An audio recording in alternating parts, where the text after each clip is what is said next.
Yan po kasi ang talo na yung daanan. Ginaayos niya po kasi para pagpunta mo dito, kahit may dala kang motor, pwede kang magmotor. Pinapangtanggal po namin yung bato sa gitna ng daan. Ito po yung mga tanim sa gilid. Iyan po yung nganga. Tapos yan din po yung kabila na nganga. Ito po. No? Yan po. Pero wala pang badyang kabila.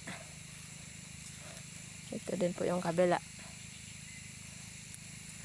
Yan po. Pinalinisan yung gitna. Yun po sa tereno. Maglakad naman po ulit ng badyang.